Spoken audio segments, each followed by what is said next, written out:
secrets and mysteries and government and corruption and secrets and Bootu boys. And that's right, that's me, Van Lee of the Bootu boys. No, I'm not. Oh, I already screwed it up. This is the Motion Picture Men, fellas. And by fellas, I mean Spencer Hendricks. Yeah, that's me. And you said Bootu boys, and I realized just now I kind of missed the Bootu boys. I'm glad they'll be back sometime soon here. Sometime very, very soon. Well, what about you? I'm trying to think of a good way to fuck up your name. And Vaughn? Oh, I'm paranoid and suspicious, and I'm looking into something that will change the world and perhaps bring civilization to a reboot. Well, can I tell you, you are in for a treat today, my friend. What a coincidence. We have a film, a motion picture, a masterpiece in store for you today that is so good, it will be right up your alley. The alley of being fateful and finding it. Fateful Findings is a movie we're covering. It's a Neil Breen movie, guys. We haven't done a Neil Breen movie yet with the Motion Picture Men. It was inevitable that it would occur, and here it is. And this is the Neil Breen movie as far as I'm concerned. I think it's his kind of masterwork of shit, and Neil Breen is kind of the master creator of shit active today, at least that has that sort of reputation en masse. And I do believe that this is his best movie. This is his magnum opus. How many have we seen of Neil Breen now? Well, I believe we haven't seen Pass Through, and of course the most recent one, Cade, the Tortured Crossing. Correct. Which means we've seen 4 of 6. Okay. I have acquired both of those films, though. Oh, we'll be watching them. Oh, yeah, I'm sure we'll get to it. They weren't available to me until recently. They're very hard to get. And first and foremost, I do need to point out that typically on our show, we like to discuss the cast of whatever movie or show we're discussing. That is not really relevant. That's a lot like what I had with Miami Connection. There was no need to get into the background. With me in Online 2013, I had to talk about Jack Nicholson. I had to talk about Helen Hunt. I had to talk about Greg Kinnear. The rest of the cast of As Good As It Gets. Exactly. But Spencer and I don't have that luxury. No, we have casts that are non-existent in other films. Actually, I did see that the main lead of this movie has also been in a different period piece movie, which is interesting considering her accent that I can't place. The main lead of this movie? I don't believe he's been in anything. Well, no. Like that. The female lead. Oh, okay. Which, by the way, I'll just go out and say this now and reiterate it many times later, but that is my favorite character in the movie, Emily. Is she? Yep, my favorite character. I bet I'd get along with her for at least one very obvious reason. Well, she's just so dramatic, and I can't resist her dark turns, especially opposite Neil Breen, who really needs a foil, if I might say so. And all of that is fair. Let's go ahead and just get the cast then out of the way. I'm literally going to just name them with the exception of one person who we will then spend probably a half hour discussing. We'll just call him NB, and we'll figure that out later who we're talking about. New Balance. We have Neil Breen, of course, playing the main character, Dylan, and guess what? He's who we're talking about. But I'm going to save that for the last. Real heartthrob. Next up, we have Clara Landrat, and that's Clara with a K. She's Dylan's girlfriend, Emily. She is a woman who develops quite the pill habit over the ensuing hour and a half. Her name is Landrat?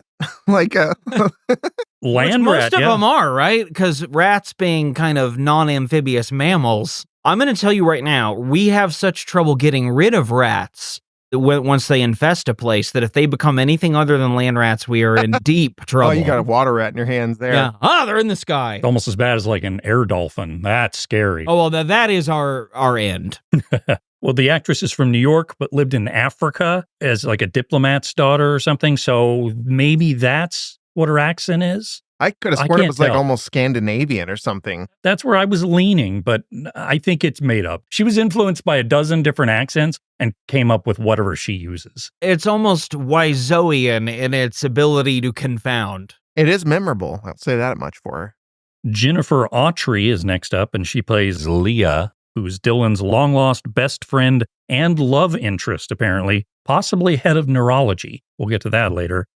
We also have Victoria Vivieros. She plays Amy, Dylan's and Emily's friend and the wife of Jim, mother of Allie.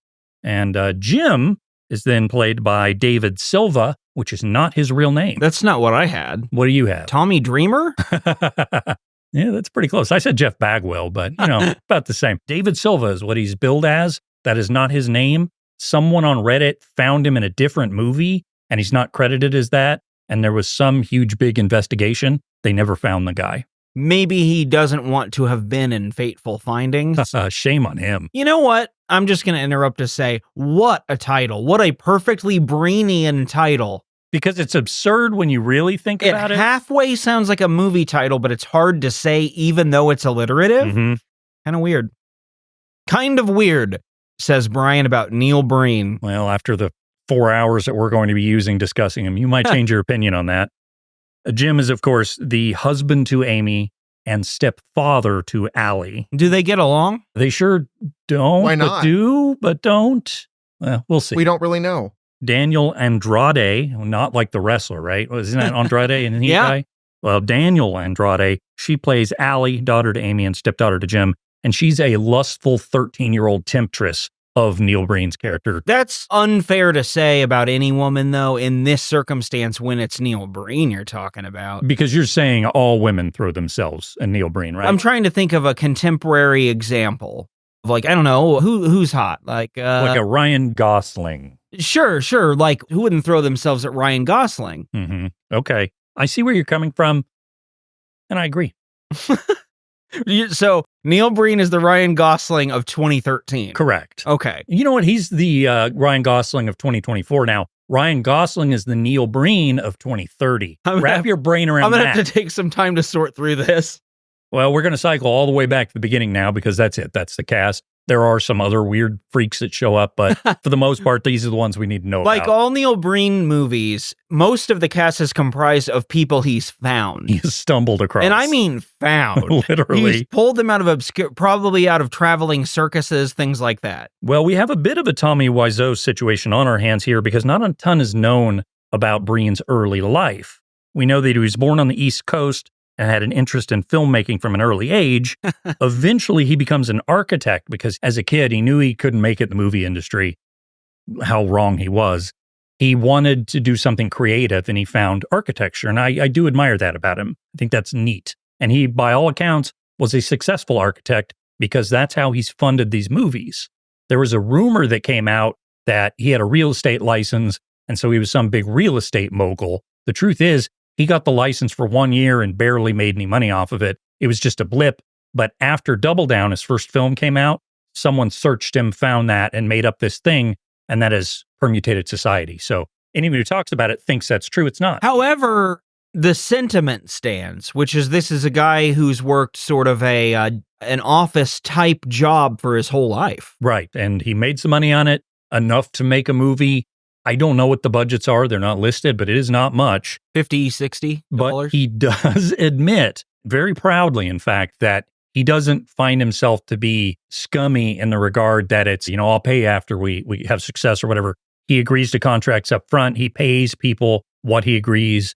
There's no money issues, that sort of thing. Like he schedules it like an actual filmmaker. The difference being he doesn't know how to be an actual filmmaker. And he doesn't have any money. And also, it's not like this is a situation where someone could have a stake in the film and Breen pays them up front, but the percentage would have been more when the film blows up. The ceiling on a Neil Breen creation financially, very low. Lower than the one in this room. I think if you have an agent and your agent is dealing with Neil Breen, you don't bother worrying about that clause. You just say, just get me a flat rate that's high. Yeah, dinner, get me something to eat. I don't even know if I trust that because Neil Breen did all the craft services himself. Oh, dear. He would make food, but he would also buy it. But like he does every role in the production. I bet it's a lot like what he himself in the movie was eating later in there. I wouldn't want to grab hold of anything Neil Breen handed me and said, my fingers have been in this, put it in your mouth. Well, sometime in the aughts, he decided he wanted to make a movie. He'd made enough money on his architect job. Presumably, he was Pete Lightning Boy Architect's origin. We don't know. That he says, I want to make a movie. So in 2005, after a little bit of production time and a lot of taking a bunch of stock footage and looping it over and over again, he releases Double Down.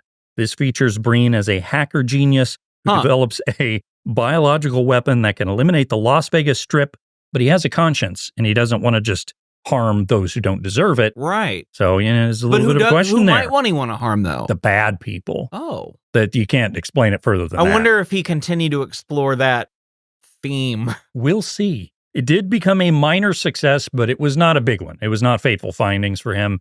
he was still kind of on the fringes as an auteur bad movie maker. Whereas now he's a made man. Oh, he is up there. He's in the pantheon, I believe. We may discuss that later. He's the Scorsese of shit. 2009 saw his follow-up film, I Am Here, ... and that's 4 dots. Mhm. An ellipses has 3. This has 4. It's that impressive. It's an ellipses plus. I'm here, ... now. Not then, not before, now. This features Breen as an alien god who has come to the planet to punish the sinful and corrupt for destroying the planet. Now, it was about as successful as the previous film, Double Down.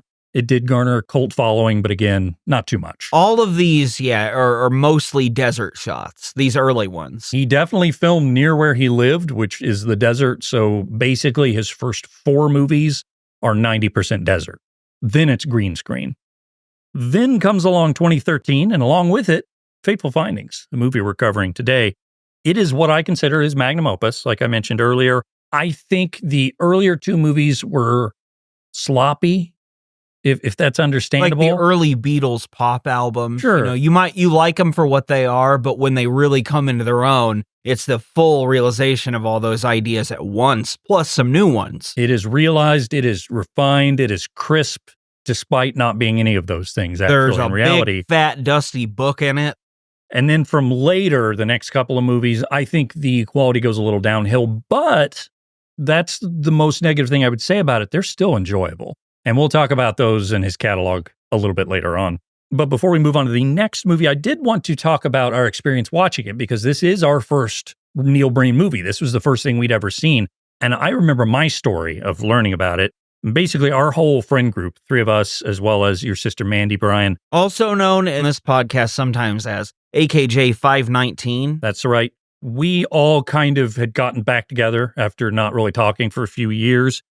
And we started watching bad movies. I introduced The Room and Birdemic to you guys. And we started in particular with The Room, watching it constantly. And I remember my girlfriend at the time, Gail, who we brought up recently, was watching a few of them with us, getting kind of into it. And she approached me one day. I think she saw something on Facebook about this next bad movie that's going to be so bad. You got to love it. And it was Fateful Findings. I saw a trailer. I saw the Facebook page, the website. I could not get a hold of it. I think I mentioned it to you, Brian, and you had heard of it. Yeah, I had heard of it because it was coming up on a lot of lists and some bad movie podcasts I was checking out. And it really stuck with me because of the descriptions that I'd read. Like someone trying to take on like this big of a theme with this non-existent of a budget sounded really dumb and foolhardy. Then I believe we all got together and watched the trailer maybe 100 times in a row. That sounds about right. After that, it was a while before we were able to get a copy because It was a huge buildup. Yeah, Neil Breen is notoriously difficult to get that from, and I actually love that. I look back so fondly upon that, like my early days of having to wait for bands' albums to come out physically and acquire them, track them down. And that felt like that, like a real luxury item I wanted so badly. And when you finally got it, it felt like an event. Oh, we had an event. We threw like a big party for everybody. And it lived up to the hype. That's the thing that so rarely happens. And it was literally a couple of years later because Breen is notorious for not releasing his stuff and you can't even pirate it. Well, anyway, he finally starts selling DVDs on his website, which was fatefulfindings.biz, I believe.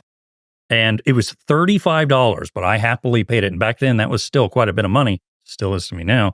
And eventually, it was like a month later, it came, and I'm assuming it came from his actual physical house because it was a like burned off a home computer It's amazing. disc in a jewel case with a label on it, just like a write on and peel and stick label that said Fateful Findings. Which this again reminds me of when I'll order stuff from bands on Bandcamp and they'll send it to me like from their house or whatever. And there's like a little handwritten note that's like, thank you. And it feels so personal, just like with Neil Breen. There are some stories online about people paying the money and ordering it from Neil Breen and him like looking them up, or people suspecting this anyway, looking up their social media, things like that. And then learning that they intend to like laugh watch it and then denying them the movie. Amazing. Which I hope that that's true. I know he has a couple of other things. He tries to limit late night screenings, keep that to his new movies when he does screen them in theaters to keep like the rowdy crowd out. Well, he believes that Because he's older. I think, in his He's 70s now. 65. Is that what it is? I knew he was older. Well, also eternal. Well, he looks 110. He's one of the So first he's ones. a solid, like, close to mid-50s in Fateful Findings. Yes. Then. Okay. That's important, seeing as how the lead, or one of the leads that he acts across, is supposed to have been his childhood friend. Same age. They're the same age. I think she's older when they're kids, which makes She it does even look weirder. older. She's, like, way bigger than that boy is. But anyway, Neil Breen says he wants to be like a filmmaker. He doesn't consider himself a novelty, like goofy movie filmmaker, or I think late night films, as he doesn't want to be put in that niche. He doesn't think of himself as a B-movie guy. No. And that's why it works in that category. That's why we can watch it the way we do. And I respect the hell out of that. I mean, these movies are embarrassing to have made, but the sheer sincerity of the project, even though there's a lot of hate in it, less in Fateful Findings than in some of his other ones, but it's still in there a little bit. In Double Down and I Am Here ... Now, there's a little bit of misogyny, I remember. And there is in this one a little bit too, but it was more uncomfortable. Well, anyway, the moral of the reason I started saying what I started saying was that's why he does the 7:30, 8 o'clock things. He thinks you have one showing, everybody shows up, they want to be there, it's packed, they watch it, they leave. It's not you get drunk at the bar and you come at midnight and watch my movie, because my movies are good. And he wants you to actually watch it, not talk over it and laugh with people like we do. But by God, we watched it for this podcast with headphones on and everything in my case. Several times. Yeah. Well, after the successful Fateful Findings, and there was a lot of it, he releases Pass Through. That's PASS-THRU, like a drive-through. This is in 2016. And that's a movie where he plays an artificial intelligence from the future, which has arrived at Earth to kill a bunch of humans because they're destroying the planet. Have you heard this before? Ringing a bell. This one actually features Breen's first major usage of green screen effects, where he'll put something in front of the green screen and chroma key it out. And we've dubbed it, of course, the Breen screen. It wasn't too crazy in this one. However, everything since has been like 85% Breen screen. And I don't like that as much. It feels a little fake. It feels like when Hollywood went from doing natural effects and puppets and stuff for movies to doing CGI. And I didn't like that then. So I'm not a fan of that. No, and part of the joy of the early Neil Breen movies, and especially Fateful Findings, is his hilarious idea of set decoration. Yes. And CGI and green screen takes that away. I understand his impetus to say, I need to creatively grow and try something new, but he maybe needs to do that again now, change something up. Absolutely. And who knows, maybe Cade, the Tortured Crossing, is that thing? I don't think it is. You know, we're going to find out later tonight. Pass Through was fairly successful, not quite as well as Fateful Findings, but again, people still enjoy it. I still think it's probably a normal Breen film, and it'll be a lot of fun to watch. That's one we haven't seen. 2018, he followed it up with Twisted Pair, which was the first film to really have any sort of commercial release. He actually had showings at the Alamo Drafthouse released of his film, and that's wild. I would love to go to one of those. Oh, man. It does feature Breen as both brothers in a pair of supernatural chosen siblings that are trying to rescue humanity from whatever, themselves probably. The brothers are Cade and Cale Altair. And when Breen plays Cade, I think he plays one of them evil, and he wears a fake beard. It's my favorite fake facial hair ever in a movie. Because it's the worst. No, it's not. It's just good enough to not be truly the worst actual beard. It's wet but it's all the bad. time. It is so horrible looking, but I love it. Every bit of it. I also understand Neil Breen thinking, I'm so good at acting normal as one character that I should probably take on a second one.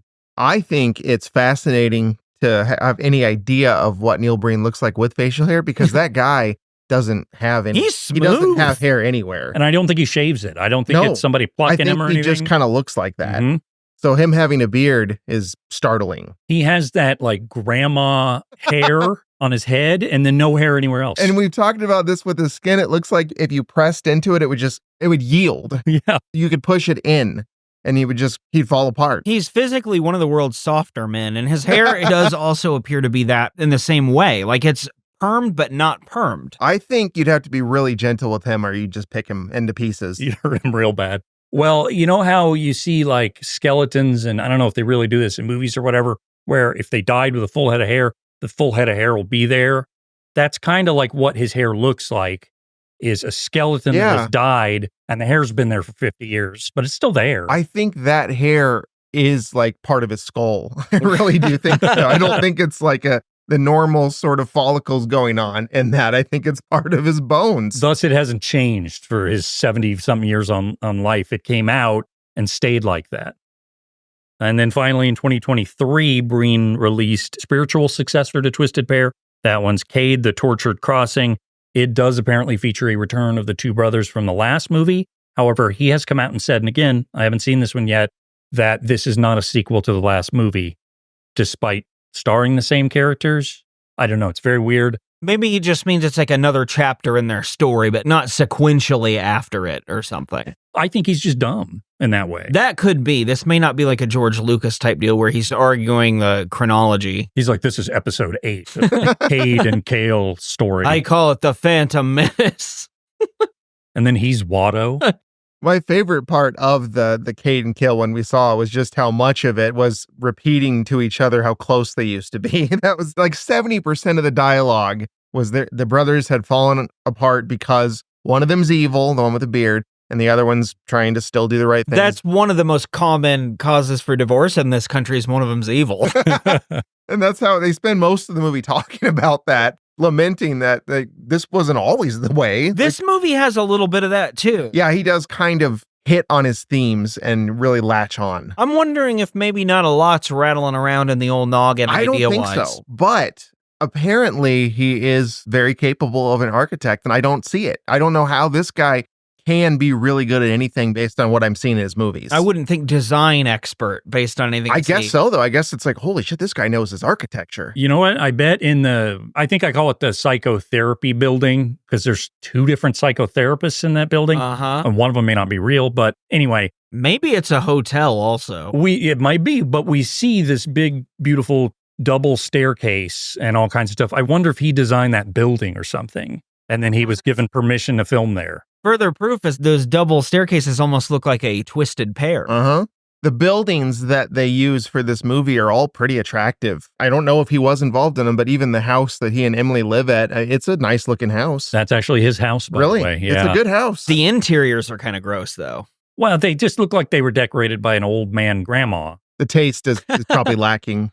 Oh, and by the way, in Cade, the Tortured Crossing, the story is that there's a mental institution and the evil one with the beard is trying to take the patients that are there and turn them into warriors. And then the good one is not letting that happen. Okay, We'll it see. sounds promising. I want to see some of these warriors. There haven't been any warriors in Neil Breen movies yet. They all look exactly like the people in this movie, which I would not be frightened of them. No, I wouldn't either. Another thing is whoever was in charge of costuming forgot the bras. That's true. It might be a Neil Breen preference. Yeah, it could be. But also not really, because you never actually see nipple. No, You just see like side boob. he seems to be anti-non-Breen nudity. There is, exactly, there is that same element, which is the Tommy Wiseau sort of thing where, he wanted to show his ass because he didn't think it would sell without it. And I feel like maybe that's just kind of pervaded all these indie sort of developers. Like, I got to put my ass in it too. But unlike Wiseau, who seemingly wanted to leer at his whole cast in the nude if possible, he was asking Everett, like, you do nude. With Neil Breen, I think he maybe thinks, I'm the only one. I'm the only one who can carry it physically. I'll sell tickets, but no one else will. And Neil Breen, not in Tommy Wiseau shape at all. No, again, He's looks... in fine shape. He's a normal... He's thin. He's a trim. mid-50s guy. That's fine I for guarantee you that guy's never eaten any meat in his life. I No. can just tell looking at him. Well, I don't think he can physically. As we talked about, he's physically too soft to tackle the prey and eat it. Like how we do when we eat meat. I think a stiff breeze could harm him. And that's how skinny and hurtful he looks. It's weird to describe. He moves very delicately also, Mhm. which again, the grandma thing applies there too. His movements are grandmotherly. All right, well, we have a hell of a movie to cover today, so I say let's just get into it. We're going All to right. talk Fateful Findings. But fatal It for is many. fatal. Fatal for Yeah. half the cast. Oh man, so many people die in these goofy movies that we talk about. And it's almost ignored for the most part. Like you get one grief scene and it's like, whatever. In this movie, it's almost entirely ignored. Well, the movie begins with a soft piano theme playing in the background, and we look skyward. There's a nearby building, and there's clouds just furiously passing by overhead. The words Fateful Findings appear in the sky, much like how Star Wars words appear in space. There's no crawl, though, explaining the story. In fact, maybe there should have been. Honestly, it would have benefited this movie a lot. This goes on for a bit, though, before we find ourselves eventually in a clean indoor storage unit. It's probably refrigerated, real nice place to put your boat or your kids' things after they move out. The camera slowly creeps towards a mysterious object at the far end of the room. After just moving at a snail's pace down this storage unit hallway, we arrive at the object at the end that we've been looking at, and we learn that it is a massive golden tome. It's huge. Its pages are flecked with wear, some sort of fancy book. And it's not in one of the storage units. No, it's just in the hall. At this point, if you just left it here, I would actually think that this could be interesting. What's going on in this starting scene here? What are they setting up later? Did Merlin rent this? I would have been curious. I'd be like, all right, let's see where this is going. This could be interesting. And then it kind of just does what it does instead. Well, it is interesting.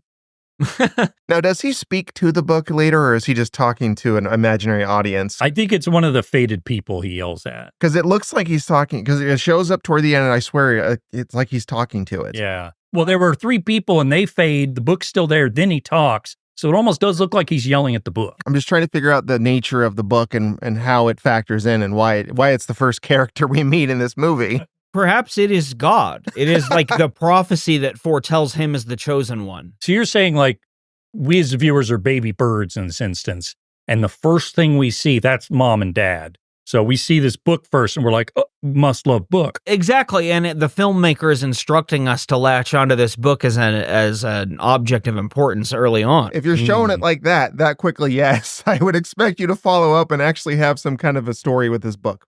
Unfortunately, that does not happen. Also, more baby bird stuff at the end of the episode. Stay tuned. But anyway, the scene then fades to some aerial footage. We've got mountains. We've got cast names of people you've never heard of before. Eventually, we come across a couple of children who are wandering through the woods. They're doing things that kids do. They're skipping. They're pawing at one another. It's just kids, whatever. One of them looks like she's probably going to go on into neurology at some point later in her life. The other one looks like it might be a baby Neil Breen. When we talked about Miami Connection, we talked a lot about how the movie YK Chem tried to do his take on 80s tropes a lot. Neil Breen is not, to his credit, trying to do anyone's tropes. So each scene from scene to scene, you cannot predict what it will do because the mind generating these ideas is seemingly just like a million-sided dice that avoids human connective thought. Well, you know, when people say things like, oh, I'm in love with film, I'd love to be in the industry or create my own films, typically it's because they've watched a lot of movies. Yeah, or any at all. So that's my question. Do you think Neil Breen's ever seen a movie? I don't know. I would pay good money to talk to him about movies for like 30 minutes even. I'd love to, like, Neil Breen, give me 10 movies that really influenced you. Influences would be interesting. Well, I really like Herbie the Love Bug. Cars 3. It's anything with a vehicle in it. Yeah, the 2 kids are here. One's a young girl, one's a little boy. The girl does look a little older than the boy to me. Not a lot, maybe Not a a year, lot. because girls do mature faster physically. Sure. They're always taller for a little while. What are you saying, 7 to 9? That's what these kids are? Somewhere in there. The kids continue to wander through the desert forest, and eventually they pass by a very clean ram skull, you know, like a goat or ram, except it watches them, it turns and follows them as they walk past. And the music gets weird. That's how you know it's going to turn. Eventually, the kids come across a fat little mushroom on the ground. They're like, wow, look at this mushroom. It's a magic day. And little Neil Breen boy says, look, Leah, a mushroom. He opens up both of his hands to point because you don't point with your fingers, you point with open palms. When he says this, they're also both right in front of it already. Oh, they're both looking at it. And why is that exciting? Look A mushroom. A big mushroom. Maybe he knew what was about to happen. Are you hungry? Well, he sits there like this with his hands out, pointed at the mushroom for a good long while. But eventually something weird happens and the shroom like opacities away. It fades. I have to really quickly address, you said he stares at it and points at it for a good long while. A full probably 5-10 minutes of this movie is him not knowing when to cut. Because he knows he wants to do an effect. Yeah. But doesn't know how long the effect will take. So it's like, whatever, just hold for a bit. And his editing process seems to be a lot of good enough. Well, this shroom fades into a little baggie with a couple of ropes on it. It's not unlike those old Crown Royal bags we used to get from the bowling alley. The purple ones you put coins in when you play weird bowling card games. What a cool container. But just then, a ghost or wispy piece of air. Something appears and it whooshes and it makes like a ghost sound. And the little Breen boy says, "Look what I found, a treasure." And then the camera cuts to the little girl, Leah, who's doing that fake smile thing that you do once your parents put them in like one of those beauty pageants and they don't want to be there. Or like a Sears family photo. Yeah, it's that kind of grin. That's what she does. And then little Breen opens up the bag and finds a little jewelry box, which is, encrusted with fake gold and jewels, which he then opens to find a square rock, which he then refers to as buried treasure. When Leah says they can't leave the box empty because that's bad luck. Ever heard that? That is not a superstition I've ever heard of. Spencer? No. Like, this cannot be real. No, and I would have argued that if I were little boy Neil Breen. I would have been like, no, it's not. That's not. Let's take everything out of here. I've never heard that in my life. And that's, again, Neil Breen's brain has all this stuff in it. In the movie, takes for granted that we also have that in our brains. Well, the little Neil Breen kid doesn't say, "Oh, that's fake. That's not real. That's dumb." Quit being dumb. He says, "I'm not afraid." Which, why would he be? But that means he believes it. He believes that leaving the box empty is bad luck. I don't give a shit. Yeah. I'm motorcycle. I'm tough. I'll walk under a ladder. That must be what Leah sees in him all this time. He's a bad boy, yeah. Every woman in the movie, give her enough time around Neil Breen. That's mostly true. The neighbor's the only one who resisted. Well, Leah fills the jewelry box with some very conveniently placed shiny garbage gems, which are just sitting there nearby. She gathers a few extra of them and says, "I'm going to make a bracelet out of this." Cool, garbage. So to solidify how wonderful this moment is, Leah takes out her notebook and writes down, "It's a magical day," and then repeats the phrase out loud as the two cover up the jewelry box, and then the mushroom comes back and they run off. May I announce weirdly. now, this will come into play later, that the notebook she has is a full-sized journal. Continue. Well, abruptly, the scene changes. Now, buckle up, kids, because the scenes like to change like this. They don't have endings. They don't fade. They don't transition. They stop and they start. And that's what it's kind of scenes do. collagey. Neil Breen is something of an art filmmaker. So this scene change has happened, and we see some Adobe brick-inspired Las Vegas homes, where they don't have yards. There's no grass because the sun rocks. burns everything to death. Anyway, that's what we see. And there's a couple who come out of the car with, luggage or whatever, and they're complaining that they're going to miss their plane. They're going to be late. And then little Leah comes into focus, and she, looking straight ahead, yells, "Where's Dylan?" And then Dylan comes from right where she's looking right up to her instantly. From maybe under a sewer grate? I don't know. Yeah, he doesn't have a real home. So you think he's some weird orphan kid?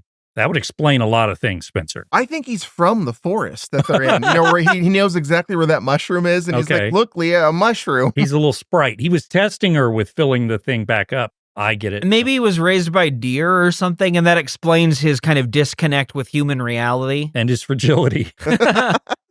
Leah and little Breen hug. She gets in the car after her dad yells at her and tells her they have to go.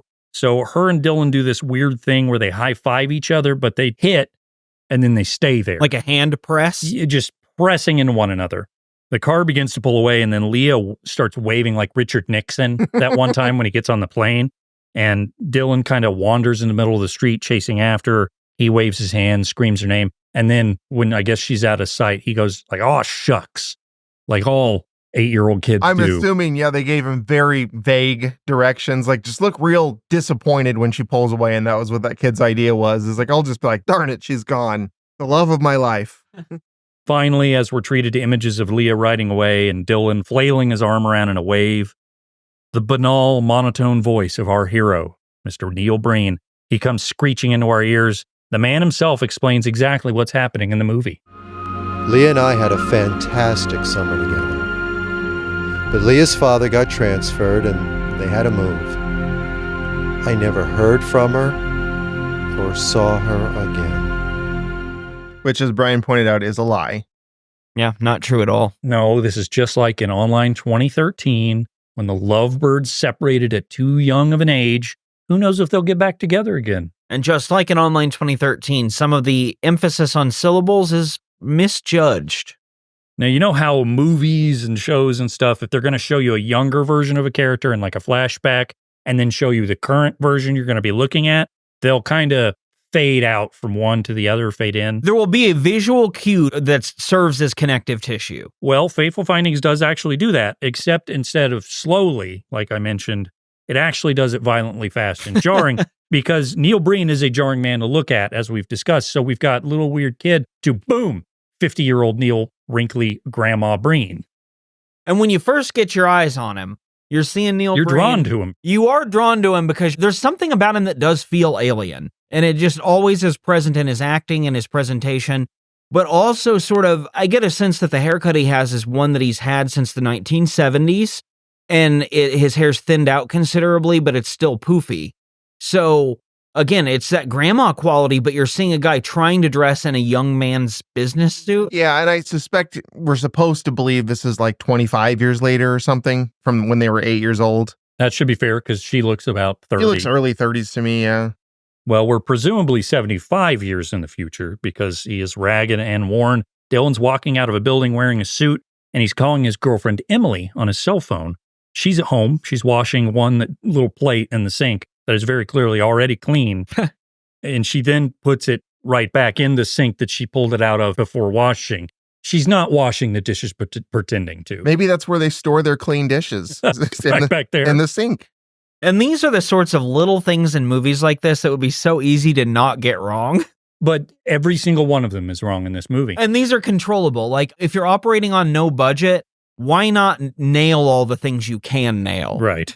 We could have a whole scene of her washing dishes very realistically. Yeah. And they had to do something here where they just weren't faithful to it for some reason. If they were doing it now in the newer movies, he'd be like green screening plates in or whatever. There'd be a little face of Neil Breen on the dish. Ow, you're hurting me with that scrub brush. If they had like a novelty Neil Breen plate, would you want it? Absolutely. Yes. Yeah. Hang it up on the wall. I've already been investigating the Miami Connection vinyl. Hopefully you find it. Well, Emily, after she finishes washing her one clean plate, she gets on the phone with Dylan. Although it's a very one-sided conversation, we never see Dylan or hear Dylan say anything. It's just her saying things like, okay, great. Yeah, no, nothing special. Yeah, okay, yeah, great. And this reminds me of The Room, like the inability to manufacture small talk for a natural movie scene. There are a lot of scenes where characters are either talking to one another on the phone or in the same room or space where when they're speaking, they can't be shown at the same time. And it makes me think he messed something up in the original sound or something. Or it could be a George Lucas thing where he films a scene 100 times and use snippets and pieces of each one and mushes them together Could into be. one. That would explain why it's so unnatural at times. Well, one of the things that would explain that. We see Dylan approaching a crosswalk where he waits for the little light to flash up to say walk. Well, he starts crossing, but he's got a little case of the Butterfingers, guys, because he drops his cell phone, his little Nintendo DS looking cell Might phone. be a sidekick. And he bends over to pick it up, but just then he looks over to see a Rolls Royce casually driving toward him. Not barreling, but 30, 35. yeah, sure. He's going fairly quick, but he doesn't have time to get out of the way. Suddenly the tires screech and blam! He gets nailed by this car. Right in the head. Long after he can't speak, Emily is still trying to get his attention on the phone. Well, she has sensed something has gone amiss. Maybe it was because of the loud crash sound in the phone. Who knows? She's not figured out, though, that it might mean he can't talk anymore, and she should go figure that out. Yeah, she just keeps yelling, Dylan, talk to me. What's going on? And we see a bunch of lower halves of various people. They rush over to Dylan, and we also see a sexy lady climb out of the back of the Rolls Royce.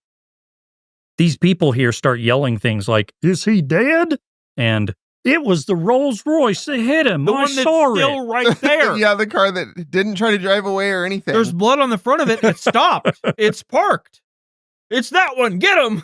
But sirens begin to howl in the background, and we get a good glimpse of the bloody, injured Dylan, who does seem to be unconscious. And just pouring blood. He's lost half his body's blood up between the front of the car and the pavement. It's everywhere. His hand, however, does kind of paw around at his side, and we think he's reaching for his phone, which is there, but he's not. He's actually trying to grab that black, shiny square rock that young Dylan found in the garbage jewelry box at the beginning of the movie. He's kept it on his person this whole time, all 45 years. But that sexy lady who walked out of the car also has walked over to him. She reaches down to grab the rock, but he snatches it up into his closed hand. And then she kind of like stomps her feet a little. She's disappointed. And we know that because we can see only her feet. Suddenly, that same ghost thing from the beginning whooshes across and we get a ghost noise too. So that happens occasionally. At the hospital, though, Dylan is hooked up to a bunch of equipment and he has a big bandage over almost the entirety of his face. He's got one eye and like one cheek sticking out. So it's like 85% coverage on his head. It is hideous. I know it's a bandage, but I've never seen one this ugly. Well, the doctor walks over to Dylan's side. He's accompanied by a crying Leah and Jim, of course, a friend of theirs. Jim consoles Leah, and the three just kind of stand there looking at Dylan for a bit before the doctor turns to them and says, he's in critical condition, unconscious, and it does not look good. Actual medical detail I cannot give you. The doctor is mostly appearing to be just observing him like they are. He doesn't look like he's like in his element of his profession or anything. He's just kind of looking at him. Maybe he's just a different doctor that wandered over. You have to expect an intercom to go off that's saying someone is impersonating a doctor. All of that causes Leah to cry even harder and at Jim before she turns to basically yell the plot at an unconscious Dylan saying, "We were on the phone when he was hit. Can you hear me now?" The doctor goes, "Well, no, I just told you he suffered extreme trauma." Now, this could explain a lot. Just that Neil Breen has experienced extreme head trauma. Well, you know how like true crime podcasts go into how serial killers often have a brain injury, which causes some issues. Maybe this is his brain injury killing people thing. Yeah, if you don't get one in childhood, if you get one like when you're 40 or 50, maybe it just makes you make stupid movies instead of killing people. There's a horrible architectural accident which caused it. Yeah, a pillar fell. What's a part of a building? Do you guys know about building parts? Mansard roof. Oh, that's pretty good. Trellis. Yeah, trellis is on there. Backyard. Oh, wait. Gutters. Jim, by the way, says, he was my friend. Which we are all aware of. The camera then slowly pans across a whole bunch of medical equipment for a good long while, who, before I think, is the hospital's director of neurology. She shows up. Youngest one in history. Well, I say that because the original doctor says, well, our director of neurology is going to come look at him later. She shows up, but then there is no indication that she actually is the director of neurology at all. But we don't see another doctor. Exactly. So we might take that inference, or we might just say she wandered over as well, and then it happened off camera. Either way, she is a very young medical professional. Good for her. Well, she does what any good doctor would do, which is ignore all of the beeping machinery that's around her and hooked up to Neil Breen, and then she takes his pulse with her fingers. Because no one's figured the pulse part out yet. Now, the whole pulse-taking thing makes sense in a way from a writer's perspective, because what you need to show here is the bracelet made out of garbage found in the forest that slides down her wrist. What she should have done is say, "Oh, look at the time," and then really demonstratively shove her arm into her face. But nope, this is how she does it. She takes his pulse. So, of course, this is Leah. She's back. And immediately, we're like, wait. Hold on a second. It raises some questions. Leah is at most 33 or something, probably. Neil Breen, as we've discussed, is mid-50s, looks like 65 or so then. I mean, this is every weird guy who thinks he's special making a movie where the woman is always significantly younger. Yes, it is exactly like Tommy Wiseau saying, like, these are my friends, we're the same age. Only with Breen, he is literally saying they're the same age. They're not just on screen together and you think, well, I don't know, he could just be an older guy. Maybe in the world of Fateful Findings, his character Dylan was burned badly, and this is the reconstructed version. Or yeah, maybe the price of being a messiah is that you look like a potato chip. It's like how, like in the old like Merlin stuff or whatever, when you use magic, it would take away some of your life essence. I'm saying Neil Breen is magic, guys. Well, he definitely is using magic, like the dissolve. Leah here tells everyone this isn't my patient, by the way. I just kind of wandered over to look, but I'll be checking on him regularly because I'm very invested in him for some reason. I've not looked at his chart or anything, but I am in all the way. But he has a pulse. You do make a point on all this that maybe she isn't supposed to be the neurology person. It just seems like she would have had to have been. But then if her contribution as neurology is to feel his pulse and be like, it's not my patient, he seems weak to me. She should have felt his brain. Not very good at what she's doing. It's hard to tell, again, because it's Neil Breen, because Yeah, it makes you think, well, she's just on call or whatever. She's got the night shift, so she's going to check on him. She's not the head of neurology. But with Neil Breen, you never know what he thinks the head of neurology knows or does. The first doctor, who's still here, tells Emily and Jim, hey, get out of here. Dylan needs plenty of rest and quiet. So Emily, she leans over. She plants a big wet kiss right on his bandage wound. Oh, yeah. That's his love. bloody-ass bandage. And it's going to get worse in that regard. Oh, yeah. It's gross. Speaking of gross, let's take a bathroom break.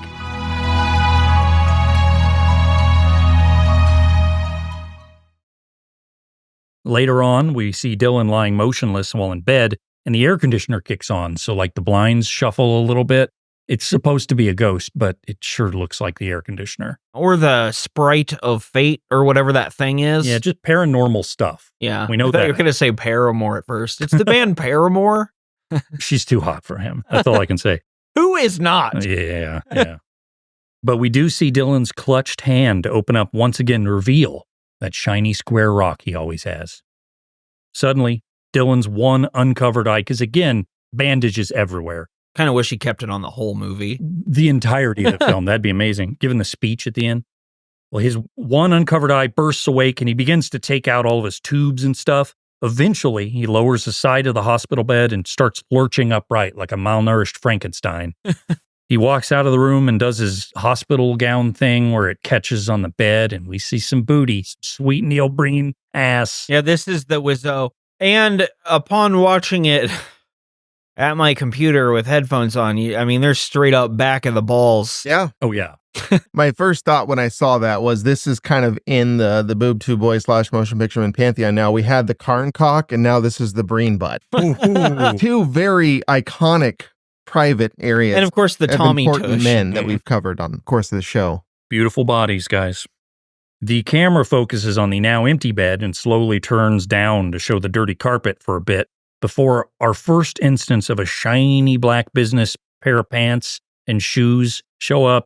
And that's all we see. It's just business legs. And we know that means kind of mysterious bad organization or something. Yeah, evil businessmen. It's the people from the Rolls Royce. They're connected. Yeah, yeah. And they just disappear. And then the air conditioner turns off because the blinds settle. Well, they have magic powers, just as Neil Breen does. Dylan has somehow wandered his way home. I don't know if he drove there. I don't know if he took a cab, but he's home. He could have teleported. He's still... Well, he's not in anything anymore. He is actually taking a shower, and we see his feet as seemingly gallons of thick, viscous blood just come pouring down his leg and through the drain. Why is he still bleeding? And his thought process of returning home to shower and not even telling Emily he's there, too. Yeah. Is great. He just lets her wake up and hear that he's He back. just stumbles into the shower bloody. And yeah, she wakes up. She hears the water. She rushes in and says, what are you doing home? You're supposed to be at a hospital.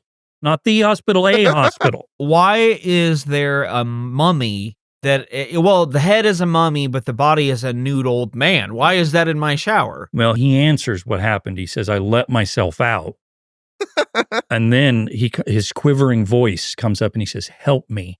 And she can't help but help him, and which is what people do to help in this situation. You climb in the shower with him. Yeah. Take off your clothes. You just Yeah. step in the blood. At first, she's like, you're not supposed to be here, but since you are, I'm going to get me some. Well, you become like an animal around Neil Breen. She begins to just kind of spin him around a bunch as he paws at her face and grabs her by the hips. Here, you try on my bandage. It's covered in dried blood. But as all of this is going on, back at the hospital, Leah has come back to check on Dylan, the patient she's just so interested in. She's miffed to see that the bed is empty. So she calls that first doctor, who's Dr. Rosen, by the way, and asks him, hey, did you discharge the patient?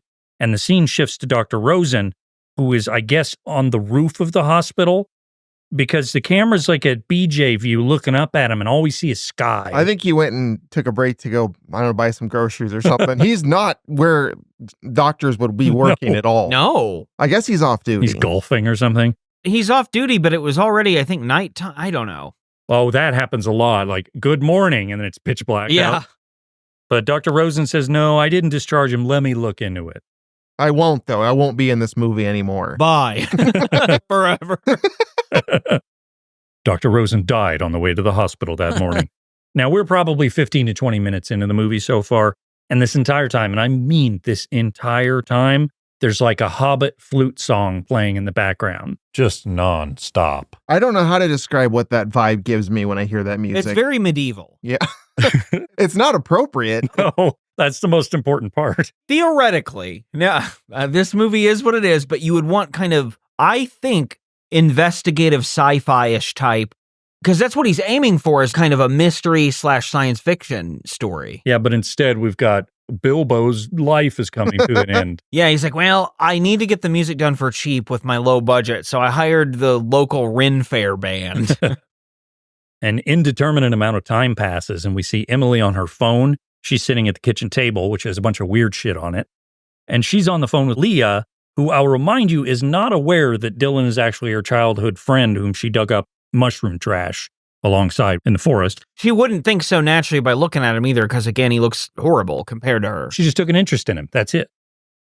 But it's another one-sided phone conversation featuring Emily, who then says that Dylan seems to be fine. In fact, right this very second, he's at his desk working on his next hit book. And that's when we're told he's an author, apparently. The desk is in his office, which is one of the great sets in the movies we've covered. And he's at that desk and will be many times in the future. How many computers do you need to write a book? 6, 7, 10, maybe? Because he's got the 3 laptop screens set up in a little triangle. And there's a fourth one in there. And they're never on. You never see an on screen. And it seems like he's always swiveling around to hit keys on a different one. And clack on him very urgently. And he types by first raising his hand 1 foot above the keyboard and then slamming it down. But it's also hunting and pecking typing. Yes. He types with just the pointer fingers. Like all accomplished novelists. And later, of course, from what he says, this whole time we see him doing that, he's not actually writing. Yeah, and we'll get to that. It's a big deal. But I would also like to note that these laptops that are in there, all 4 of them that are all turned off, he also doesn't have them shut. So the screens are just up and not turned on. And that drives me even more insane. He could just have the laptop shut. And pile them on top of one another. It's Do it, much yeah, and better collect space. them like some sort of, but I mean, that is also freakish behavior, but Maybe he just collects them. He likes to repair them, so he gets a bunch to part out. dude, you're getting all sorts of dells. Well, suddenly a pained expression comes across his face. And by the way, the bandages are now down to like 15% coverage. It's not the full face thing. But he drops his unlabeled book, which has a bookmark in it about 50 pages before where he is in the book. I didn't notice that. Yeah. That's great. And he seems to lose his bearings because he also kind of falls slightly off to the side, and then he sweeps 2 of the mini laptops off of his desk. This is incredible physical acting. And then suddenly, just as quickly as that happened, he's on the phone, and he's yelling at who we find out to likely be his book publisher. He tells them, leave me alone, and I know, you've got deadlines. I've got deadlines. I'm not going to sign your contract. Leave me alone. Do not call me anymore. I will call you. It's pretty accurate. If someone spoke to me like he does, I would be so angry with them. He's an asshole. I think this is his idea of what it would be like to be an in-demand creative person. And of course, Neil Breen in real life has probably always wanted that and doesn't have it because he's had to work at just office jobs. I definitely think that's right. So he's enjoying playing this role of like, when you're a visionary, everyone wants a piece of you and you're just too goddamn busy. This so is how it would be if I was Christopher Nolan. I feel like he's really enjoying that whole like, you don't bother me. I am a genius and I am at work and I don't have time for you and your deadlines. I'm the talent here. Yeah, and then exactly. if you combine that with his version of being anti-authority, which is so unfocused because he doesn't know why he's doing it. So like the idea that a book agent that he signed a contract with, you would think, which later we find out more about that. And then this all turns in on itself because like, why are they even calling him if he's not under contract? I'll remind you, Brian, because you might have forgotten, he's already made them a lot of money. He doesn't owe them shit. Oh, that's true. But they published his book to get him that money.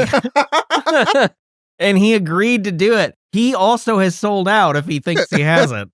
Yeah, the whole thing's a little bit meaningless. I love it because like, we've mentioned this before, but all of these sort of dime store auteur types it's a direct look into their psyche, every scene. And we hear all of his moaning and bitching with the publisher as we see him autographing copies of that same book he was reading. Yeah, it's his book, which implies he read his own book. And later, he looks at it as a reference for something when he's not writing his book. My first instinct was to be like, that can't be right. That's not his book. That doesn't make sense. Has to be. But he's such a narcissist. I do think it is, because that's something a narcissist would do. And like, it also does make sense that an author would have a bunch of extra copies of their book. Yeah, give them away. They always do that. To give them away. But why does he have them all out on his desk as he's trying to work? Scattered. And he's reading them. There's also the thing where when he opens it to sign it, he goes several pages in and there's nothing on those pages. There's no print. I know later there actually is print in the book, but the first, I don't know, like 6 or 7 pages where there's supposed to be a whole bunch of fine print and copyright stuff, there's not a thing. Just blank. Well, anyway, while we watch him autograph his books, he does say, possibly to the book publisher still on the phone, or possibly as movie narration, because we have had that, this. I have a damn master's degree in computer science, and I turn out to be a writer of novels. All that's coming to an end now. Ooh, ominous. Wait a minute. Don't be a dick. You're a best-selling author. Fuck you, man. Yeah, come on. And this is all, I guess, to set up the fact that he's a hacker genius. And like all of the best and most prolific hackers in the world, he has a computer science degree. Yeah, that's actually where they teach you hacking, is in college. He got through hacking 301. All right, well, next we get a nice view of some huge tits. We're in the home of Jim, whom we met earlier at the hospital, and he's sitting in a recliner drinking booze while wearing his little Nike sneakers inside the house, and across from him is his wife, Amy, the requisite jugs that are quite large, and they're out. And then he kind of snottily asks her, "Can I offer you a drink?"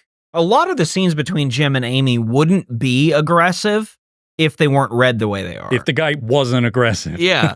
Or her, for that matter. She says, "No, I don't want to drink." She backs away from him, but he chases after her while making dumb faces, and the two kind of settle in on opposite sides of the couch. Out of nowhere, he kind of goes, "Ugh, we don't even have sex anymore. Do you realize that?" So Amy asks a very viable question back to him, which is, where did that come from? But he ignores that question and continues complaining that it's been months since she last took those heaving melons and plopped them down on his little Jeff Bagwell dick. And she is definitely one of the many braless women. Oh, yes, certainly. And Neil Breen did that on purpose. He was like, that's the whole reason this woman's here. And actually, I believe he met her at some bar. She was like at a Coyote Ugly bar.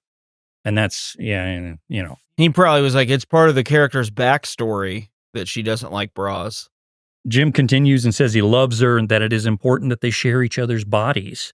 And her excuse is that I'm very busy, much like Mark in the room. Good excuse. But tellingly, she also says, and my back hurts, and I'll give you 2 big reasons why her back hurts. Well, and they're not being supported either. Exactly. She says her office at the bank is also having major problems, presumably because they haven't already put her ideas into practice. Yeah, the very first time that we all watched this movie, there were so many elements of this scene that reminded us of The Room. Mm-hmm. But anyway, Jim, you need to shut up because you're too loud and she might hear you.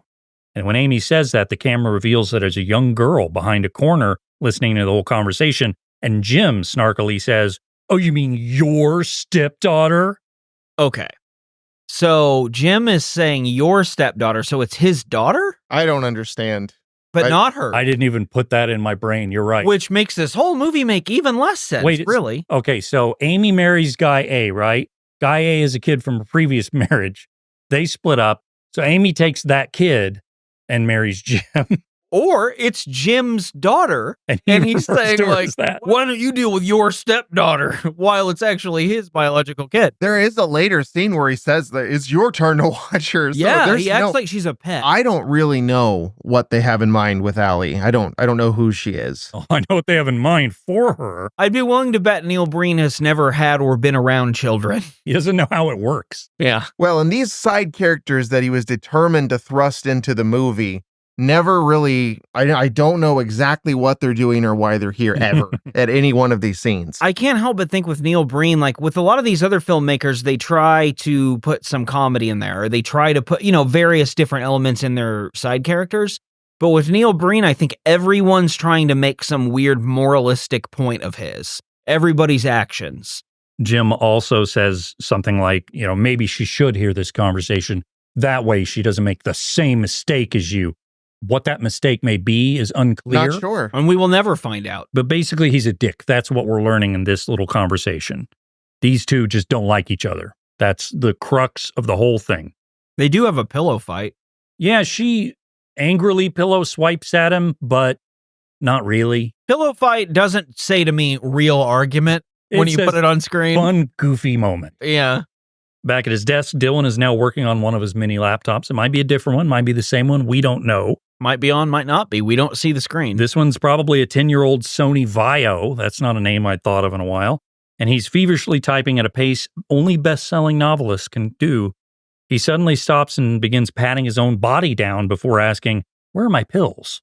This is to himself, by the way. And then, slightly louder, still to himself, he goes, "Where are my pills?" Yeah, he's leatherheading. But Emily somehow hears this across the room in the bathroom because she says, "I'll get them for you." And she pulls the pill bottle out of the medicine cabinet, pocketing a handful of them. "You go, girl." And then she announces, "I've got your pills."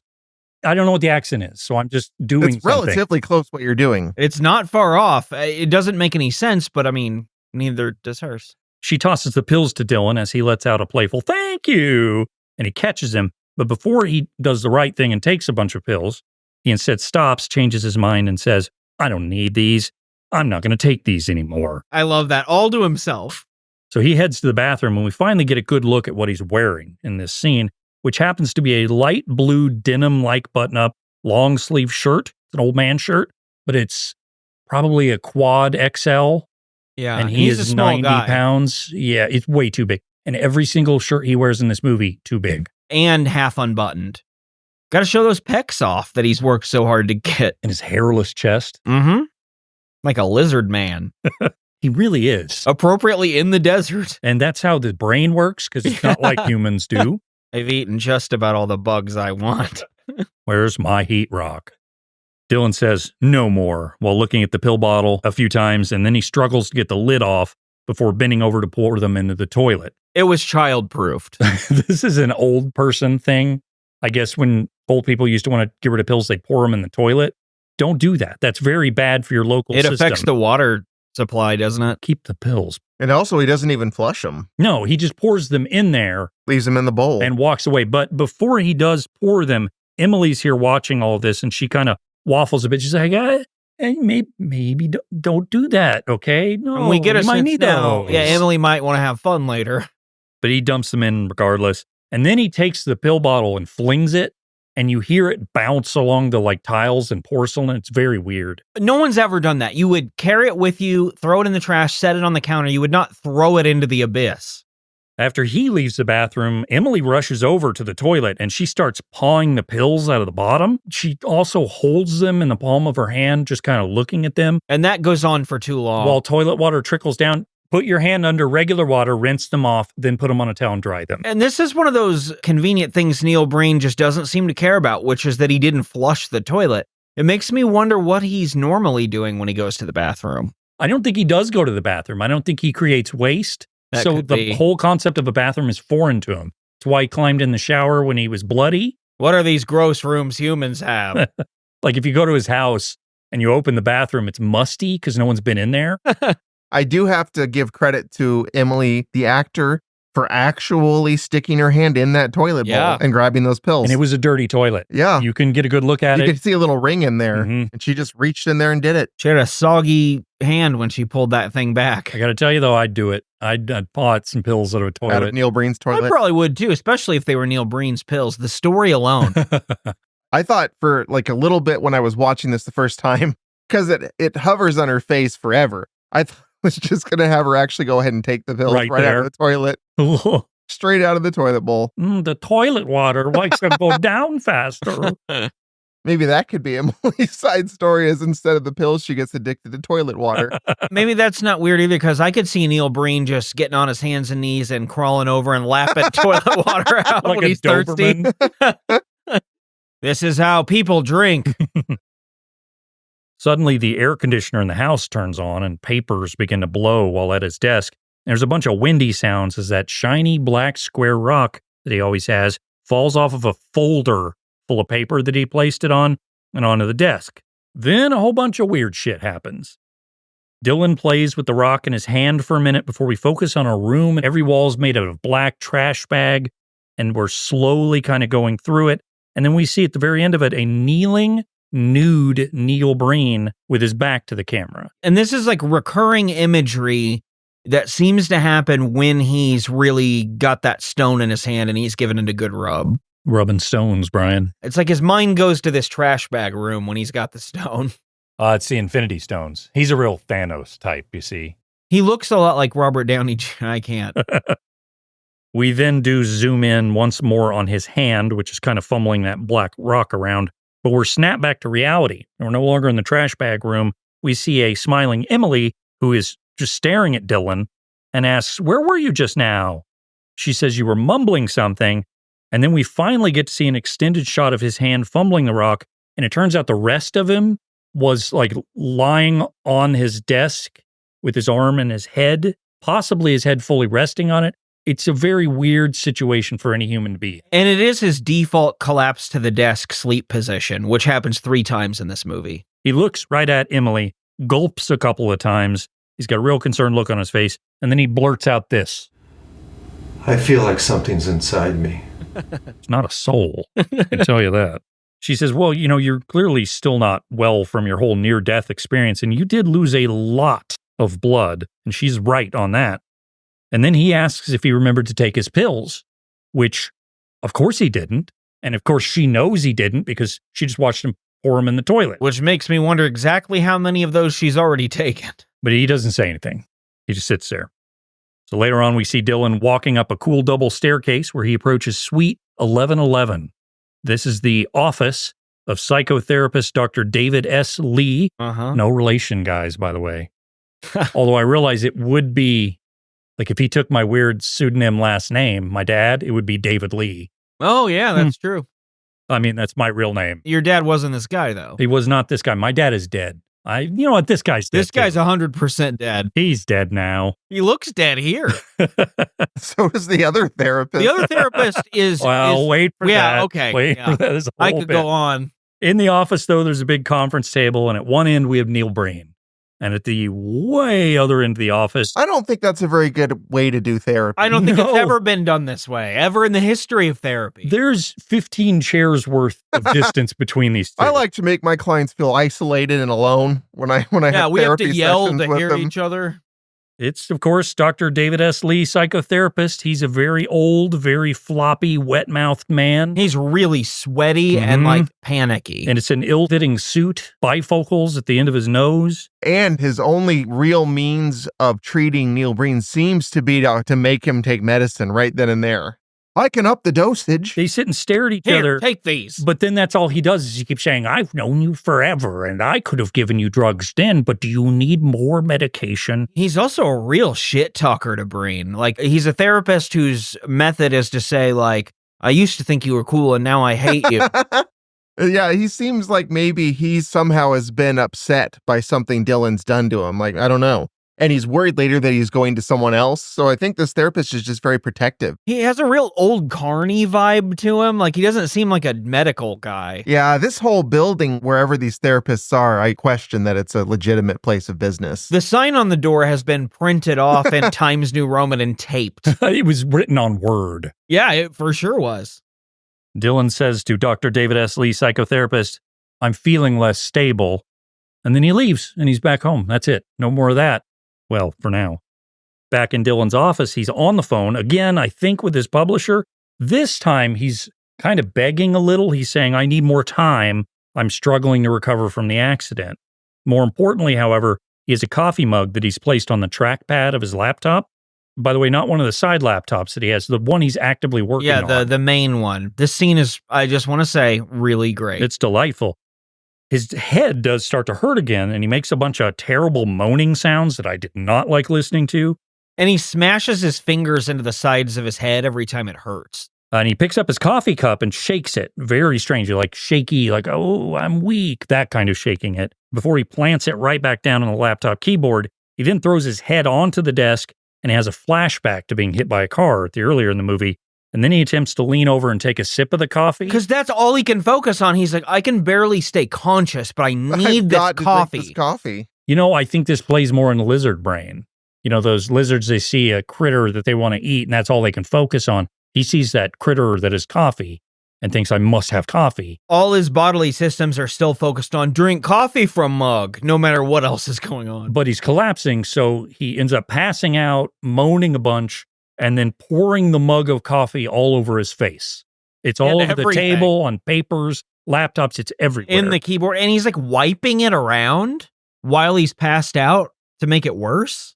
While all that is happening, Jim, back at his house, is busy shining the mirrors on his hot rod in his garage. One mirror. It's just the driver's side view mirror. They didn't want to move the camera. They couldn't show him shining the other mirror. He's a real Tim Allen type. Oh, okay. Hot rod in the garage, shining the thing. I wish they would have had the presence of mind to showcase in the camera that the other mirror is filthy and that he just focuses really on funny. the one. For some reason, he can only bother with that one mirror, and that's just a character trait. The side of the car we see is like super clean and shiny. What if the whole other side is just falling apart and gross? Disgusting. Jim just has a strange obsession with cleaning half the car. Amy comes into the garage, though, and yells at him about caring more about his car than her, which is a bit of a change in attitude from earlier. Now she wants him to care about her? Yeah, she should be happy that he's got the car because that way he's not bothering her. Right. But nope, characters don't stay consistent, guys. We're just meant to know they have marriage problems, but we're not meant to know why. Amy, of course, is now jealous of the car, saying, you care so much more about that car than me. You won't pleasure me or clean my feet or whatever it is she wants. But Jim does show here that he can give it as well as he can take it. You would rather be drunk in here than with me? Right now, gives me more pleasure than you did the past few months. Burned. And again, another rapid transition happens. We're back with Emily. She's sitting at the dining room table full of junk. She calls Amy, who I guess is done yelling in the garage and is now in the house. And Emily tells Amy, you and Jim should come over for dinner tonight. It'll be good for Dylan. It'll be fun. I don't think Jim and Amy should be doing any public appearances right now. No. From what we've seen of their dynamic, they need to settle that before they go anywhere together. But she puts on a fake smile and she says, of course, we would love that. We need the break. What from? Each other is what it should be. But either way, I do think this is interesting because it does show that, we're the couple that fights all the time, but is trying to put the outward presentation that they're perfect or whatever. It's like every idea Neil Breen has that like a person who thought about humanity differently or correctly or was good at movies would do. He does them different. He knows that there are couples who are dissatisfied deep into their marriage with complex issues at the center. He doesn't know what any of those are, though, those issues. So he just shallowly presents it. And I think he thinks he and Emily are the stable couple, only undone by those pills. But much like Tommy in The Room, I think Neil Breen likes to present himself as like the stable one. Well, and I think you raise a good point, which is that he can understand concepts of A to B. He can understand couple has trouble, but he can't understand everything that happens in between. So his little lizard brain sits on his lamp-heated rock or whatever and writes down ideas that no one would think of. Yes, and that's why like even the non-relationship related plot lines are very vague and broad. It's like he just is so afraid of having to figure out how to fill in a detail or incapable. Amy's excited about the dinner date that night, I guess, and Emily says, awesome, we'll see you then. And so it's then. We are now at the dinner date. Boom, just like that. Another thing where any other movie then has a different scene in between. Amy, Jim, Emily, and Dylan are all sitting at the dinner table, and Amy's daughter's here as well, Allie, so all five of them are there. Everyone's plate is empty and unused. Their wine glasses are empty and unused, and yet Dylan is chugging a Bud Light while everyone just kind of sits there and looks at him and smiles. There's a lot of looking at each other and smiling. And they hold a bunch of, we'll go dialogue, because it is dialogue. It's not words people say to one another. This is something written down in a script for them to say out loud. Possibly picked from different pages of the script. This scene, this dinner scene here is extremely awkward to watch, but not in the way that would indicate it was done well, where they're like, these are people that are all going through a lot and they don't really interact very smoothly right now. It's just so painful because there's a terrible script that's accompanying it. and none of the people at the table know how to act. And they don't even seem like they like one another and know one another. And that's the thing about these group gathering scenes Neil Breen does. They never feel like he thinks they do. Once again, I think he's thinking, this is what a casual gathering is like. It's not. It's like Tommy Wiseau with everybody in the alley tossing a football underhand. And there are some parts where if the dialogue involves Dylan where he tries to do like a pleased face and it's just frightening. He's not meant to smile. No. You know how like apes, when they smile, it's not like humans smiling and greeting for the most part. There's like fear smiling, and there's like the, look at my teeth kind of smiling to scare predators away or other males. That's what Neil Breen does when he smiles. Most people smile and you think, oh, good. Like they laughed at my joke, or they're happy to see me, or I made them happy, or whatever. It's a positive thing. You feel warm and fuzzy. When Neil Breen smiles, I feel the need to leave the room I'm in. It is uncomfortable. I think my favorite line in this whole weird dinner thing, and there's maybe 2 or 3 conversations happening, is Amy tells Emily that you have to try this new wine that I bought. And Emily goes, I'd love to try your wine. And then she does try it, but doesn't indicate that it's good, bad, anything in between. That's it. That's the plot of that conversation. There are also people will say things and then those will not be answered or responded to. Basically, the entirety of this whole dinner date conversation is absurd and wild. Let's just listen into some of it. How's school? Almost done. But I have this really interesting project about elephants in Africa. I'm sure Dylan doesn't want to hear about that now. I want to hear about our project. Can I be excused? I don't feel so well. Allie, how old is she? I think she's supposed to be 13, 14. Elephants to me sounds like you're 5. Yes, indeed. Like you just got your zoo books and you're saying, they're big and gray. Well, that's the scene. Yeah, it's amazing. And there's so much differing levels of room noise. Allie's sentiment is the one that's very relatable. She's like, I need to leave. I need to get away from this. But she storms right off. She should mean from the whole town, probably. I should point out, though, that at one moment, Jim drops his beer or spills it. And then he goes, wah, wah, wah, and he puts his hands up and makes a stupid face. And he's like, oops, clumsy, look at me. He's just I hate it so much. Drunk. I fucking hate it.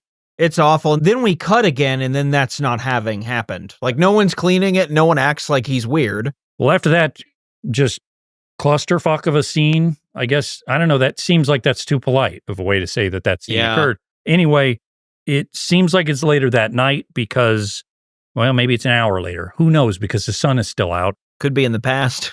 Amy and Jim have clearly gotten down and dirty with one another, and they've decided to go to sleep, just like all humans do, nude and lying flat on your stomach with your arms raised above your head. Do we think that they have had sex? I think they've had sex. That's Okay. but then again, I don't anytime know. anyone sleeps, they're nude in this movie. They're nude and face down, and they have to be face down again because Neil Breen wants women never wearing bras, but he doesn't want the nipple out for some reason. It's a strange thing with him. And by that, I mean everything. I do think it's interesting that, okay, so we know why Amy is lying face down. I think it's an interesting choice That he does. director-wise to say, and I want the guy to be a stomach sleeper too. Throughout the movie, Neil Breen presents men's chests the same as women's in terms of their allure and stripping it open. Like there's a lot of teasing of men's chests. And maybe he has just as supple of breasts as she does. Yeah, we don't know, I We guess. didn't get to see them. So maybe he's got a heaving set. Who knows? I've just never seen No. in a movie No. someone just confidently presenting a couple as like, yeah, they both sleep on their stomachs side by side. It's what married couples do. This is common. It feels like they're powered off at the same time. It's funny to me though, because I am one of the rare stomach sleepers. So I like that. I've never known there to be 2 people doing that at the same time, side by side. And it's just funny that Neil Breen thinks like, sure, that would happen. What's the percentage on that, do you think? It's It's not got to low. be low. It's not high and it's not good for you because, you can't put your head straight down to the pillow. So you have to turn your neck and that's bad for your spine. So are you literally belly down straight? So what do you do with your head? You turn I it to the side? Yeah, you have to turn it. Okay. You can't breathe if you don't turn it. So And sometimes I'll contort like the whole lower. It's terrible. It feels great, but it's gonna basically be where I can't probably even sit upright in another 5 or 10 years or so. Well, briefly though, Brian, how do you sleep then? I'm mostly a side sleeper, but I'm on my back a good chunk of it. I am not a back or front. I'm side, but I would most describe my sleeping habits as tornado, because even when I'm asleep, I twirl. And I will not stay in the same position for any given amount of time. Are you doing like suplexes and stuff? Are you doing like tope suicidas? Yeah, moonsaults, you name it. It's happening there in bed. Shooting star press? I do usually wake up in a different position that I fell asleep in. Like I don't think I'm usually on my stomach when I wake up, but I have to be on my stomach to fall asleep or I just won't. Well, it's one of these irritating things for me because I struggle to fall asleep and I struggle to sleep at all. But both of my last 2 long-term girlfriends, Katie and Gail, who we've mentioned before, are corpses when they sleep. Like they can lay down, close their eyes and be asleep. And that infuriates me because it takes an hour for me to do it. And both girls, I don't know, maybe it's gene that I'm attracted to and I don't know it in genetics, but both of them don't move when they sleep and barely breathe. So I think they're dead. And it's a poke them to see that they're still alive thing. I turn a lot in my sleep, but in a confined part of my bed. My bed is too large for my needs, except for the fact that my movements are also limited by my person-sized cat. I think actual Neil Breen, because you don't see him. Neil Breen for a second. Neil Breen. I think Neil Breen sleeps like in, those Murphy beds that go in the wall. I think he sleeps in one of those with the bed in the wall. It gets in and then it goes. Yeah, and then it goes up. I actually think Van already said the correct Neil Breen sleeping solution, which is outside on a heat rock. The only other thing I would say is he sleeps vertically, most likely upside down, like a bat. Yeah, for sure. But not hanging. He doesn't have his hands down. He balances on the top of his head. I'm not ruling out in a coffin, even though he's not a Dracula. All right, well, Jim tries to reconcile with Amy. They're nude and they're in bed. They're face down. But Amy turns him down. She doesn't want to talk. And to do this, she turns her head to the side. But because she's on her stomach, she has to lift her head back up off the bed, then turn and then plant it and back she has down. to do it carefully to not reveal a boob. Or smear makeup all over the pillow. This movie is a lot of moving around carefully. Back at the main house, Dylan has recovered from his dinner conversation and he's feverishly typing on a laptop. He's yelling about how much work he has to do and how he'll never get caught up. In the same way, I get it, man. But before we continue, I need to stop and ask you guys something. At this moment in the movie, we're 35, 40 minutes in, what would you say the plot of it is? Spencer? It appears to be a character study, is the only thing I could say so far. And it seems as though we're working towards some kind of big secret that our main character has. And it's just such a slow burn, we haven't gotten there yet. And I'm trying to present it. If I were looking at this in good faith, and I was saying, like, I think something's going to happen, that's what I would say so far. Brian? In good faith, similarly, I think we're looking at the story of one very special guy with superpowers, because that has been mentioned at the beginning. And I think you could reasonably guess that the story, as he's getting ready to work, is that the magic stone actually sort of gives him his stories. So I think you could think that that's the story. This is some sort of supernatural novelist who got his gift from a magical token as a child. I have the same thing with mine. A man found a magic rock that allowed him to recover from injury quickly, which might or might not help him write his new book. These all sound like boring, but maybe something could happen. Then they're connective leaps a human mind could make. Well, that's not what it is, though. This is not a movie made by Steven Spielberg. This is not a Greta Gerwig flick. This is not a Bruckheimer blockbuster. So it's not Amistad, then. It is not a Zack Snyder 16-hour director's cut of a superhero movie no one liked. Thank God. Although I would watch that of Fateful Findings. Well, yeah, that'd be interesting. This is a Neil Breen movie. This is a Neil Breen masterpiece.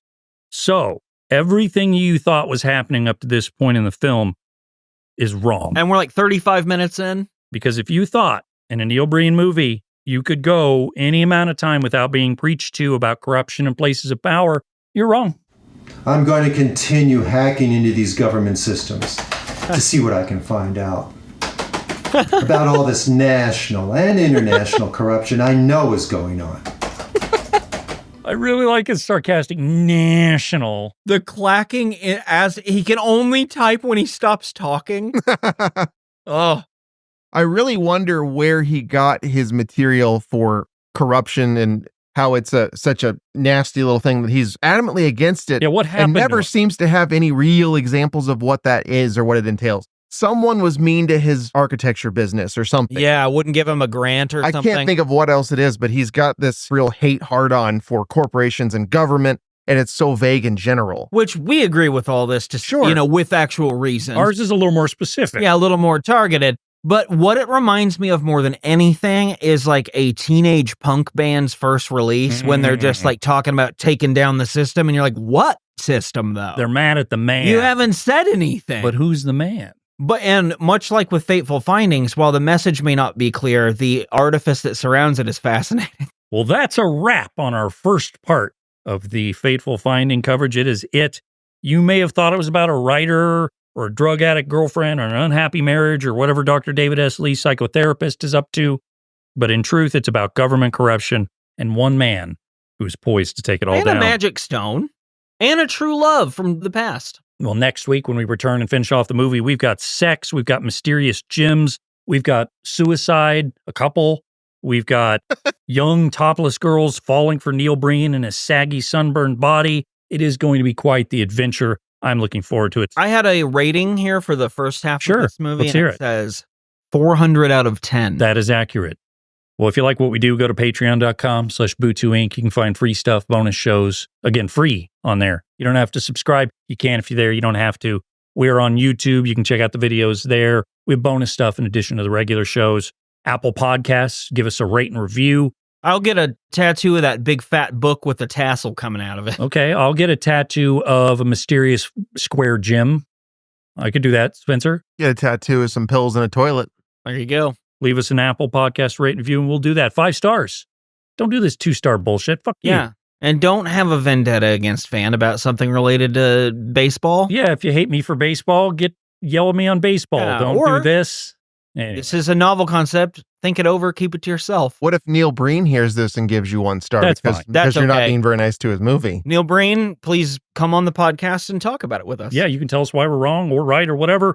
There's a website, bootuinc.com. You can join our Discord where we're chatting on there.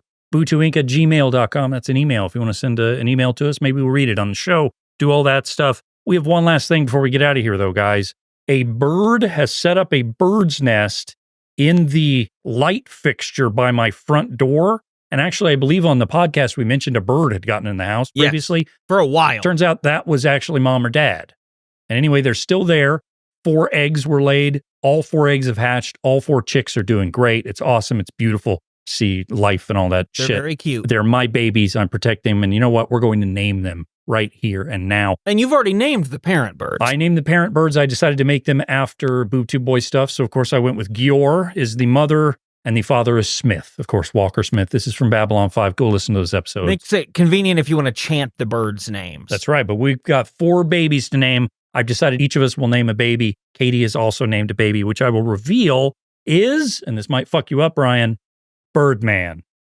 Not You don't Martin Avis know. Ominous, just Birdman. You don't know how close I was to doing that. Katie, if you're listening, which I assume you are, almost named the other bird Birdman. Perfect. Well, Yeah. Birdman, by the way, of the birds, they're identical. They're little baby birds, except for one. One likes to perch at the edge of the nest and yell, like Birdman did. Oh, that's great. What if we just named all 4 of them Birdman? Beautiful. All right, well, we're going to name these things. I'll go first. My baby bird, and of course, the rules are we're going to name them from our own hosted Bootu Boys Motion Picture Men show, is going to be Gargantua. Of course. I didn't name him to the Hall of Fame yet. I will this year. And anyway, the baby bird, I just see his eyes. I see his beautiful eyes that are expressive behind that ape mask. And how he's pretty average size. yeah, not for a 7 baby feet bird. tall, like they say, but a little Gargantua. I like it. And it's actually a pretty good name for a pet or a pseudo pet. So yeah, we've got Gargantua and we've got Birdman. What else do we have? Well, I was looking around and I considered all sorts of things, Roger Klotz, things like that. What I wound up with, though, very quickly upon just looking down the list further was Street Hawk. Ooh, that's good because it's bird Got a related. bird in it. And it lives out there by the street. Man, so we got Street Hawk, Birdman, and Gargantua. Yeah. All right, so do any of the birds seem real dumb? Like it's just especially dim-witted? Well, okay, so there's this thing apparently where birds' nests get mites, and they're called bird mites, and they're microscopic and tiny, but I don't like the little bugs. and they were fucking everywhere. Apparently, they're in the nest. Several of the birds will get to the edge and open their wings to get relief from the mites, but one of the birds is too dumb and stays in the middle of the nest. Oh, there we go. That's the perfect. one. Yeah. Does it seem like they could possibly be a coordinator on a football team? Oh, Maybe a perfect. little, yeah. Yeah, well, we've got a dauber on our hands in that case. Oh, then. yeah. That little dumb dauber. Oh, this is beautiful. Dauber, Gargantua, Birdman, and of course, Street Hawk. Yeah. Those are our baby birds. I will update everyone as they go along. They're still not ready to leave the nest, but their feathers have come in. Because, when baby birds are born, they're like hideous little globs. Little monsters. And then they have the stupid, like, angry faces, like their beaks are too big. I kind of like And that. they look like they're frowning, and then eventually they grow into bird. They're still frowny, but the feathers are coming in. They're showing personality. I like how similar birds are in some ways to dinosaurs. Just I straight mean, they up just dinosaurs. straight up are dinosaurs. You can really tell too when you look, especially when they're developing. It's like, well, that's a dinosaur. I think that's why I like them. Sure. I think, this could eat me alive if it were bigger. You ever seen a cassowary? Those just are dinosaurs. Not in person. I wouldn't want to. They'd tear you up. And then also their noises are dinosaur noises. Go look it up. There's also a little bit of like the reptile thing. So they're kind of like snakes in a Yes, way. or When Neil you look in Breen's. their eyes. One time I was actually discussing that because my family actually has parrots most of my life. And I was talking about this once with my dad when I was probably in my teens. And we were discussing how much birds look like snakes in a way. And we had this conversation about it. And then he got the African gray. He was going to take him from the outside of the cage, put him in, and then throw the cover over the cage. That's how you put the birds to bed. So they the darkness, and they can sleep peacefully. So we'd been talking about Gizmo, the bird name, looking like a snake. So when my dad went to pick him up and put him in the cage, he said, "All right, Gizmo, you snake." Well, that's it. I don't have anything more for you. Say your favorite Neil Breen word. I'm just going to go with government. Corporate. Secret.